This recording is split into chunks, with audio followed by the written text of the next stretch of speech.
All right, buckle up, everybody, because today we are diving deep into some serious physics, like head first into the deep end of the pool. Into the theoretical black hole, even. Exactly. And that's actually a pretty good segue because, get this, we're talking about what might be lurking beyond the Large Hadron Collider. The LHC. And then we're going to warp speed it out of there to the edges of the universe, well, hypothetically.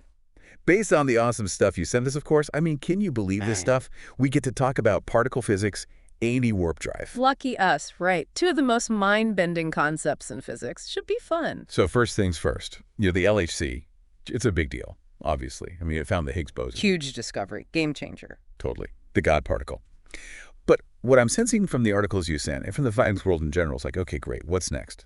It's like we open one door and there's a whole hallway of more doors, Like, the LHC gave us Higgs, but it also gave us a hint that there might be even more particles out there, more fundamental building blocks of reality that we haven't even discovered yet. Well, particles? Like, what kinds of particles are we talking about here? Well, some of the articles you sent mention dark matter. We know it's out there, right? But we have no idea what it's made of. Dark matter is definitely one of those huge cosmic mysteries. Exactly. And some physicists think that new, undiscovered particles could be the answer, like particles that interact with each other and with normal matter in ways we haven't even begun to understand. And finding those particles would mean needing tools even more powerful than the LHC. Even more powerful. Didn't one of the articles you sent mention a 100-kilometer collider? Something like that? Yep. The Future Circular Collider, a proposed successor to the LHC. The idea is that it would be so powerful that it could smash particles together at even higher energies, potentially creating these new exotic particles that we think might be out there. And who knows what else we might find. It could completely revolutionize our understanding of the universe. A 100-kilometer collider. Right. It's hard to even imagine something that massive. But it makes you wonder, what might we find beyond those particles? Is there like another layer of reality that we just can't even conceive of right now, like another dimension or something? Honestly, we don't know. That's the beauty of science, We're constantly pushing the boundaries of what we know, always searching for those next big breakthroughs. Who knows what awaits us? All right, well, speaking of pushing boundaries, let's shift gears here to something even more radical. Warp speed. I mean, who doesn't love those sci-fi scenes where starships are just zipping across galaxies, right? Right. It's a pretty captivating idea. And the articles you sent got into some fascinating theories, like, okay, we know from Einstein's theory of relativity that nothing can travel faster than light through space-time. Right, that's kind of a bummer. Well, maybe not, because what if we could just bend space-time itself? Bend space-time? How do you even do that? That's where the Alcubierre drive comes in. It's a theoretical concept that involves creating a warp bubble around a spacecraft. Yeah, I read about that. The warp bubble compresses space-time in front of the ship and expands it behind, essentially propelling the ship forward faster than light. It's like surfing a wave in space-time. Exactly. But the real question is, how do you create that warp bubble? And that's where things get really tricky. Tricky how? Well, the idea is to create a region of negative energy density around the ship, which would theoretically warp space-time in just the right way. Negative energy density. Yeah. Think of it this way. Instead of trying to move faster than light through space, you're manipulating space itself to create a shortcut. Whoa. Okay, my brain is starting to hurt a little. But that makes sense, I think. But wait, isn't negative energy density just a theoretical concept? Like, do we even know if such a thing exists? That's one of the major hurdles. Right now, negative energy density is purely hypothetical. We haven't observed it in nature.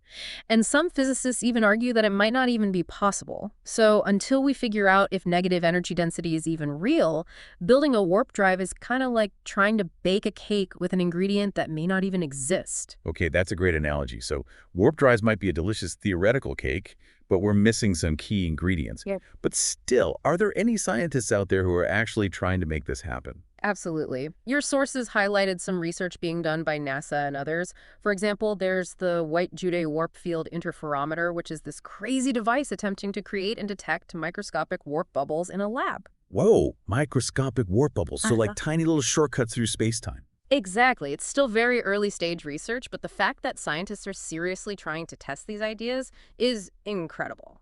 That's so cool. It gives me hope that maybe, just maybe, warp drive might not be pure science fiction after all. But Even if we could create a warp bubble, wouldn't traveling at such speeds be insanely dangerous? There are definitely potential risks, and I mean, big ones. For one thing, the energy requirements would be astronomical. One of your sources mentioned that creating a warp bubble, even a few meters across, could require more energy than the entire observable universe The contains. entire universe, geez. Yeah, it's mind-boggling. And then there's the problem of, like, what happens if something goes wrong? What if the warp bubble collapses while you're in it? Or you encounter, like, a rogue asteroid at warp speed? We don't know what would happen. These are questions we still need to answer. It's both exciting and terrifying at the same time, like peering over the edge of a vast uncharted territory. Yeah. You know, but okay, let's just imagine for a second that we could overcome all these challenges and actually make warp drive a reality. How would that change humanity's relationship with the universe? That's a huge question. I mean, it's hard to even fathom. We could become a truly interstellar species, exploring distant worlds and maybe even encountering other life forms. But as one of the articles you sent pointed out, it also raises some serious ethical questions. Oh, yeah, for sure. Like, just because we can travel to other planets, does that mean we should? Exactly. What right do we have to explore other planets, and what impact would our presence have on alien ecosystems? We definitely need to think carefully about these things before we start zipping around the galaxy. It's like we're potentially on the cusp of a new era of exploration, a whole new chapter for humanity. But we need to be mindful of the potential consequences. It's a lot to consider. Well, as we wrap up this deep dive, it makes me wonder, even if we never actually achieve warp speed, will the pursuit of such an ambitious goal lead to other incredible discoveries? Maybe even things we haven't even thought of yet. Oh, absolutely. The journey itself is just as important as the destination. By pushing the boundaries of what's possible, we open ourselves up to new knowledge and new possibilities. It's how we shape the future of science and humanity. And who knows what we'll find along the way. On that note of cosmic optimism, we'll end our journey for today. Keep exploring those fascinating articles, and remember, the universe is full of mysteries waiting to be uncovered. Thanks for listening, everybody. And thanks for having me.